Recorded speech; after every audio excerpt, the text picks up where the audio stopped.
In a bustling café, a white woman humiliated a black man, ruining his laptop, unaware he owned the place. Her screams about respect were caught on camera, turning the tide against her. What happened next shocked everyone.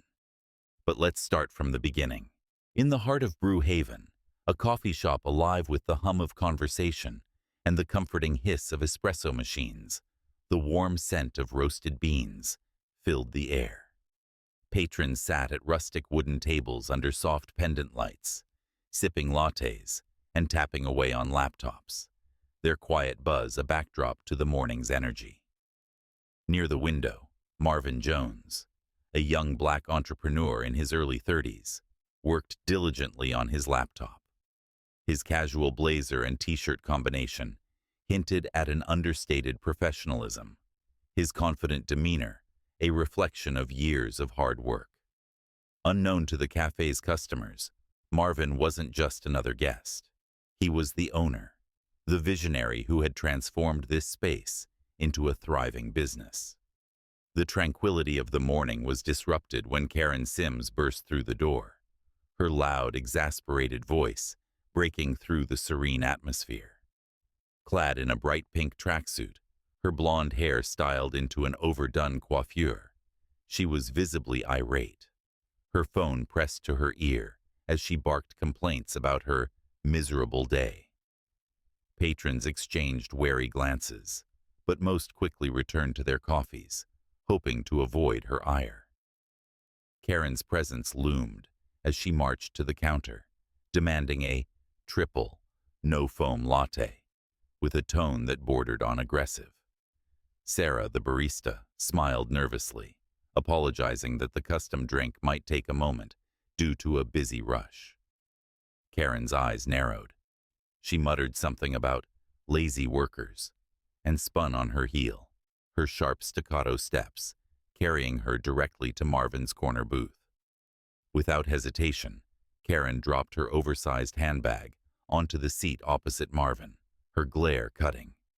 "Move, this is my table," she demanded, her voice slicing through the cafe. Marvin, startled but composed, looked up. "Ma'am, there are plenty of other—" "Don't talk back," she snapped, cutting him off.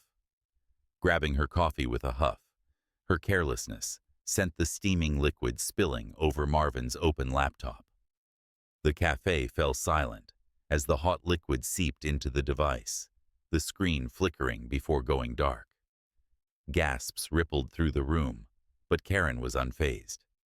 "You people think you can do anything," she exclaimed, oblivious to the shocked stares and growing tension that surrounded her.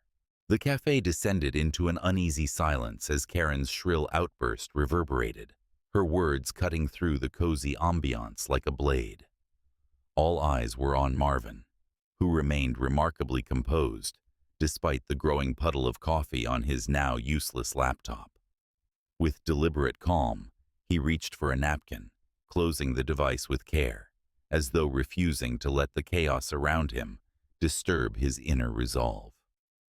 "Ma'am," Marvin said, his voice measured and steady, "I think you've misunderstood something." Karen scoffed, waving him off dismissively, as if his words were beneath her notice. "Misunderstood? Hardly. You don't even belong here, taking up space while hardworking people like me wait for service." Her tone dripped with entitlement, and her words hung in the air, heavy with disdain. Behind the counter, Sarah, the barista, had already dialed in for backup. Rachel, the assistant manager, rushed to the scene, her professional demeanor barely masking her frustration. "Karen," Rachel said, her voice firm yet calm, "please lower your voice. You're disrupting the other customers." Karen turned sharply to Rachel, her face contorted with fury. "Oh, so now you're all against me?" she snapped, venom lacing her words. "This is outrageous. I'll have all of you fired. Just wait until I speak to the owner." The murmurs among the other patrons grew louder, and the glow of smartphones lit up as people began recording the escalating scene. The tension in the room was palpable. Karen's tirade only fueling the collective unease. Thrusting a napkin at Marvin with a patronizing sneer, Karen barked, "Here, clean up your mess." Marvin rose slowly from his seat, his tall frame towering over her. His calm exterior belied the quiet authority in his tone. "This is my business," he said softly but firmly. "You're the one causing a scene." Karen's expression froze mid-sneer, a cocktail of disbelief and indignation spreading across her face. "Your business?" she repeated, her voice rising. "Don't lie to me. You can't own something like this." Her words, laced with condescension, landed heavily in the now silent café. The patrons watched intently, their recordings capturing not just the unfolding drama, but the profound collision of entitlement and truth. Rachel stepped forward, her expression unflinching.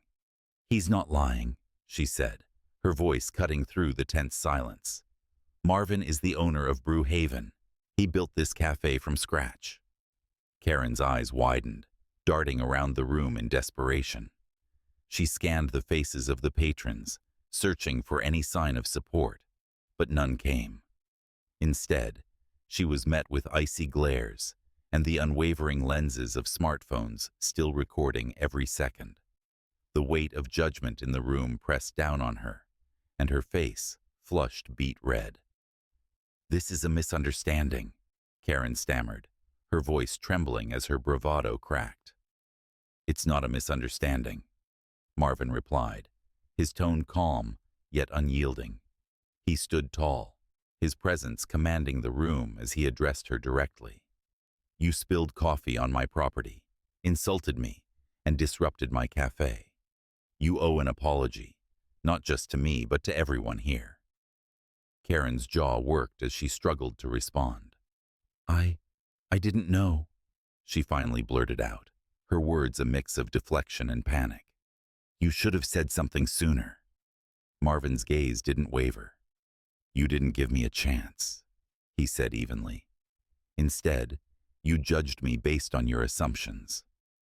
The room was silent, save for the soft hum of the espresso machines and the occasional click of a camera capturing the unfolding confrontation. Karen fidgeted, her hands gripping her handbag tightly as her carefully constructed arrogance began to crumble. By now, one of the patrons had discreetly called the police, concerned about the escalating tension. When the officers arrived, their presence seemed to snap Karen back into action. She immediately turned to them, her tone shifting into one of forced victimhood. "Officers, thank goodness you're here," she began, attempting to cast herself as the wronged party. "This man and his staff have been so hostile." But the officers held up their hands, cutting her off. "Ma'am, we've seen the videos," one of them said firmly. "We need to speak to you about your behavior." Karen's confidence crumbled entirely as the weight of her actions and the undeniable evidence crashed down upon her. The crowd looked on, their silence heavy with satisfaction, as the confrontation finally reached its tipping point. Karen was escorted outside by the police, her protests drowned out by murmurs of justice from the crowd. Marvin, still composed, sat back down, wiping the remains of coffee from his hands. A few patrons approached him, expressing their support. Sarah apologized profusely for not stepping in sooner, but Marvin reassured her. "You did fine. This isn't on you."